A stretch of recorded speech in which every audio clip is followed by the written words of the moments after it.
বন্ধুরা, তোমরা সবাই ভালো আছো তো? আজকে আমি একটা গল্প বলবো। গল্পটা শুনে বলবে কেমন হয়েছে। ভালো থাকবে আর খুশি খুশি থাকবে।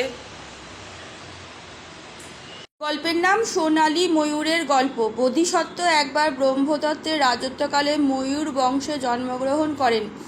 ময়ূর হয়ে সে সারাদিন বনে জঙ্গলে ঘুরে বেড়াতো এবং সন্ধ্যার পর পাহাড় চূড়ায় ফিরে ভগবান বুদ্ধের আরাধনা করতেন। ভোরে ঘুম ভাঙার পর তিনি সূর্য প্রণাম করতেন এবং তারপর খাবার মুখে দিতেন। ময়ূরটি দেখতে ছিল ভারী সুন্দর। গায়ের রং ছিল সোনার মতো উজ্জ্বল এবং টানা টানা গভীর কালো দুটি চোখ সবসময় চিকচিক করত। এক ব্যাধ একদিন শিকারের সন্ধানে আসে হিমবন্ত প্রদেশে। ব্যাধ ছিল অত্যন্ত পরিশ্রান্ত। হঠাৎ ব্যাধের নজর পড়ল গভীর ধ্যানে মগ্ন ময়ূররূপী বোধিসত্ত্বের দিকে। অপূর্ব ময়ূরটিকে দেখে চোখ জুড়িয়ে গেল ব্যাধের। বাড়ি ফিরে এসে একমাত্র সন্তান অপূর্বকে ময়ূরের কথা বলে ব্যাধ।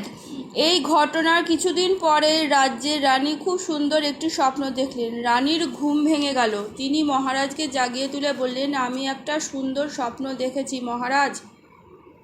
স্বপ্নে দেখলাম একটি সুন্দর ময়ূরের শরীর দিয়ে সোনালি জ্যোতি বিচ্ছুরিত হচ্ছে এবং সে আমাকে ধর্মকথা শোনাচ্ছে।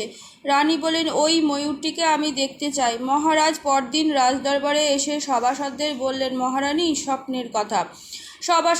সভাসদেরা ঘোষণা করলেন, এই আশ্চর্য ময়ূরের খবর যে এনে দেবে তাকে পুরস্কৃত করা হবে। মন্ত্রীরা এই কথা নিজের মধ্যে পরামর্শ করতে লাগলো যে এই সোনালী ময়ূরকে কোথায় পাওয়া যাবে। আলোচনার পর তারা মহারাজকে বললেন, এই সোনার ময়ূর কোথায় পাওয়া যাবে তা ব্রাহ্মণেরা হয়তো বলতে পারেন। ব্রাহ্মণদের ডেকে পাঠালেন মহারাজ। তারা বললেন, আমরা এই ব্যাপারে কিছুই জানি না। ব্যাধেরা এইসব ব্যাপার জানতে পারে। রাজা ব্যাধেদের ডেকে সোনালী ময়ূরের কথা জিজ্ঞাসা করলেন। ব্যাধের ছেলেটি বলল, মহারাজ ময়ূরটি কোথায় আছে আমি জানি। সভার সকলে এই কথা শুনে অবাক হয়ে গেল। ছেলেটি বললে, মহারাজ হিমবন্ত প্রদেশে দম্বক হিরণ্য নামে একটি বড় পর্বত আছে। সেই পর্বতের চূড়ায় বাস সোনালী ময়ূরের। মহারাজ তখনই আদেশ করলেন, যাও গিয়ে নিয়ে এসো ময়ূরটিকে। দেখো ময়ূরের গায়ে কোনো আঘাত না লাগে। ব্যাধের ছেলে মহারাজের আদেশ পেয়ে দম্বক হিরণ্য চূড়ায় গিয়ে বসে থাকলো ফাঁদ পেতে। ময়ূর ফাঁদের উপর ধীরে ধীরে উপরে উঠে গেল। অবাক কাণ্ড, ময়ূর ফাঁদের মধ্যে আটকাও পড়ল না। 7 দিন এইভাবে ফাঁদ পেতে রাখলেও অলৌকিক কোনো শক্তিতে সোনালী ময়ূর ফাঁদে আটকা পড়ল না। ব্যর্থ হয়ে হিরণ্য পর্বতেই মারা গেলেন ব্যাধের ছেলে। মহারানীও সোনালী ময়ূরের অপেক্ষা করে শেষ পর্যন্ত মারা গেলেন। রাজা মহারানীর মৃত্যুতে শোকাহত হয়ে রাজ্যের দেওয়ালে একটা বাণী খোদাই করলেন, হিমবন্ত প্রদেশের দম্বক হিরণ্য পর্বতের চূড়ায় বসবাসকারী ময়ূরের মাংস যিনি খাবেন তিনি লাভ করবেন অমরত্ব।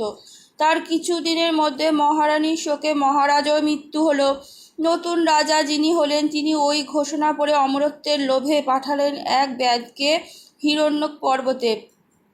সোনালী ময়ূর সে কিন্তু ধরতে পারল না।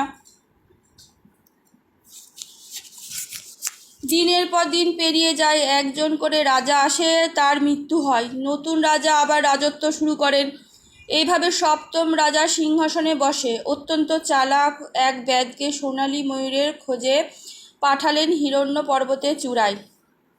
সুচতুর ব্যাধ চিন্তা করলেন, একাধিক ব্যক্তি এসে যখন ময়ূরটিকে ধরতে পারেনি তাহলে ময়ূরটি নিশ্চয় ঐশ্বরিক শক্তি আছে।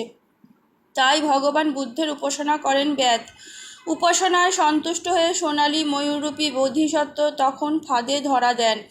ব্যাধটি তখন এই ময়ূরকে নিয়ে আসে মহারাজের কাছে। ময়ূরটি তখন মহারাজকে বললেন, আপনি আমাকে ধরে এনেছেন কেন?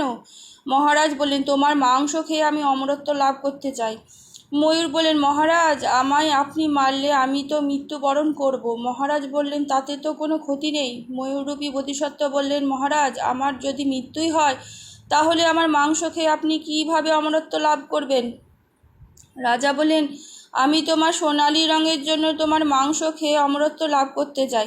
সোনালী ময়ূররূপী বোধিসত্ত্ব বলেন, বহু বছর আগে আমি এই নগরের রাজচক্রবর্তী ছিলাম। তখন আমি প্রচুর দান ধ্যান করেছি, তাই আমার গায়ের রং সোনালী। মহারাজ বললেন, এই কথা আমি বিশ্বাস করি না। বোধিসত্ত্ব বললেন, আপনি প্রমাণ চাইলে আমি প্রমাণ দিতে পারি। এরপর বোধিসত্ত্ব বললেন, আমি যখন এই নগরের রাজচক্রবর্তী ছিলাম তখন এক রক্তের তৈরি রথে আকাশপথে উড়ে বেড়াতাম। সেই রথ আজও পোতা আছে মঙ্গল পুকুরের নিচে। আপনি খুঁড়ে দেখুন সেখানে রথ আছে কিনা। মঙ্গল পুকুরের নিচে খুঁড়ে সত্যি একটি রক্তের তৈরি রথ পাওয়া গেল। মহারাজ তখন বুঝতে পারলেন নিজের ভুল। বোধিসত্ত্ব পেলেন মুক্তি। ময়ূররূপী বোধিসত্ত্ব আবার ফিরে গেলেন দম্ভহিরণ্য পর্বতের চূড়ায়।